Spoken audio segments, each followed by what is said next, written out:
Welcome back to the news at 10 and staying with election coverage. Officials of the Catholic Bishops' Conference of Nigeria have criticized what they call the level of insecurity in some states during the just concluded presidential elections.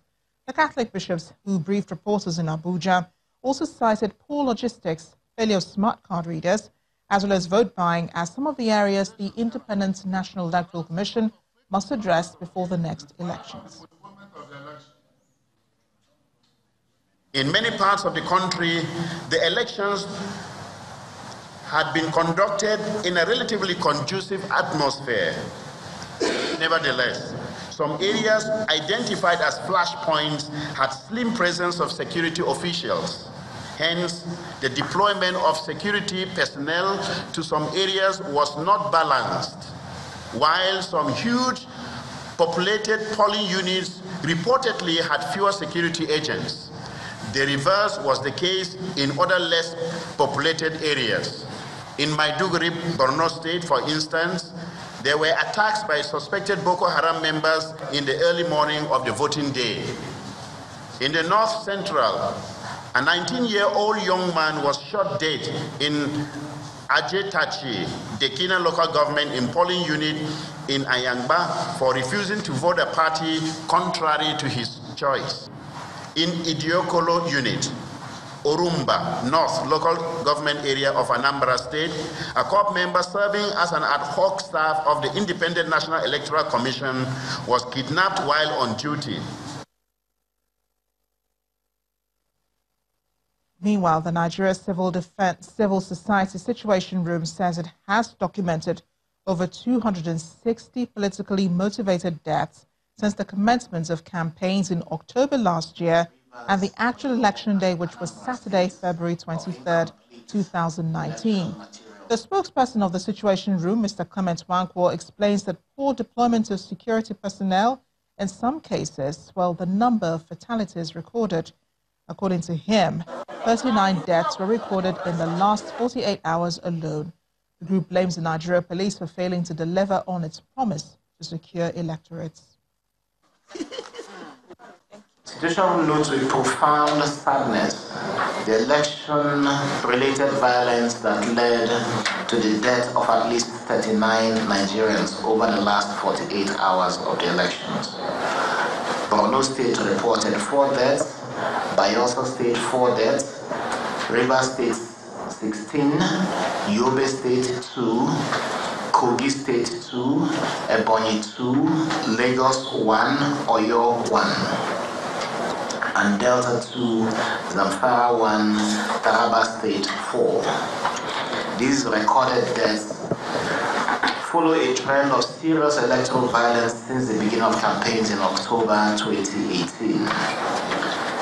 From the date of October 2018 to the election date of 23rd February 2019, Situation Room has documented more than 260 politically motivated deaths. Clean Foundation documents that 12% of polling units observed security officers were somewhat partisan.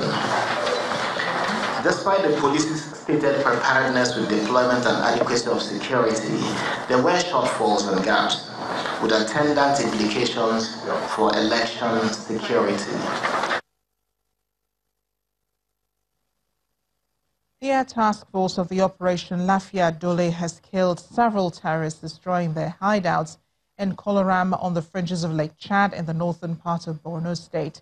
In a statement by the Director of Air Force Information and Public Relations, Air Commodore Ibikule Daramola, the operation was carried out following intelligence reports that some leaders and fighters of Islamic State of West Africa province, ISWAP, had assembled for a meeting in a group of buildings at the center of the settlement.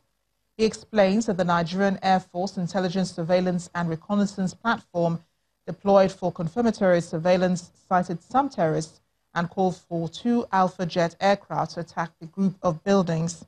The military engaged the target area with bombs and rockets, mopping up the terrorists who survived the initial strikes.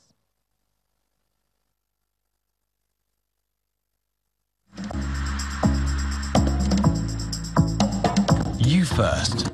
First Bank.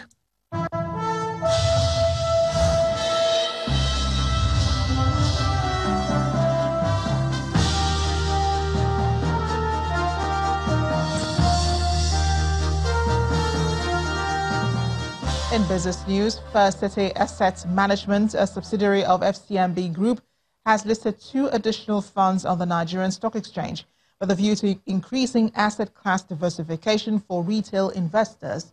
The listing, which brings the firm's total number of listed funds to 4, coincided with the launch of NSE Mutual Fund Trading Platform. In a bid to bring its mutual funds closer to the investing public, FCMB Asset Management is leveraging the new mutual fund trading platform of the Nigerian Stock Exchange. The asset manager already has Legacy Equity Fund and Legacy US Dollar Bond Fund tradable on the exchange. Here, the chief executive, Mr. James Ilori, tells traders some of the objectives of the Legacy Money Market Fund and the Legacy Debt Fund. Legacy Money Market Fund really has a very basic investment objective, which is to help investors preserve capital. The secondary objective is to generate stable income. The fund pays interest every quarter. For Legacy Debt Fund, it's a fixed income fund. The benchmark is 50% the return on the 3-month Treasury bill, and then 50% on the return on the 3-year federal government of Nigeria bond.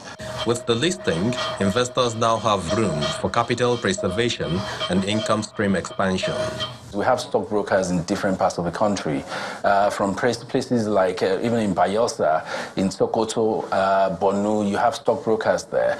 So by distributing mutual funds via stockbrokers, you then enable Nigerians, irrespective of where they are in the country, be able to access this investment product.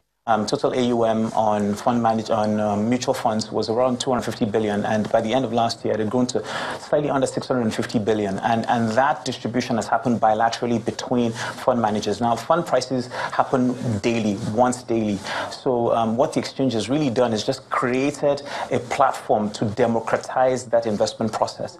Local fund managers target a total size of 1.2 trillion naira in registered funds this year. The listing of FCMB's legacy funds will be expected to serve as a leeway for this goal.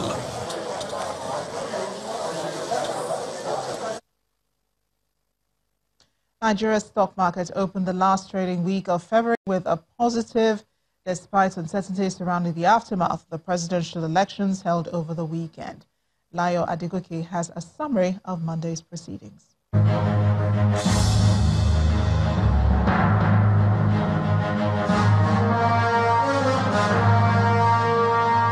Hello and welcome to the Stock Market Report. It's the first trading day at the Nigerian equities market after the presidential and legislative elections, and investor sentiment is still positive. The all-share index closed Monday's session still in the 32,000 level, up by 0.5%, with the equities capitalization at 12.145 trillion naira. Today's gains were largely due to a 3 naira 2 kobo increase in the share price of Nigerian breweries, which lifted the consumer goods sector by 1.26%. The insurance and banking sectors were next on the list. Now, looking at the list of top trades, we see Nigerian breweries top, followed by Diamond and Axis Bank. 219 million shares worth over 5 billion naira were traded in 2,999 deals. And that's it on the Stock Market Report. I'm Layo Adegoke.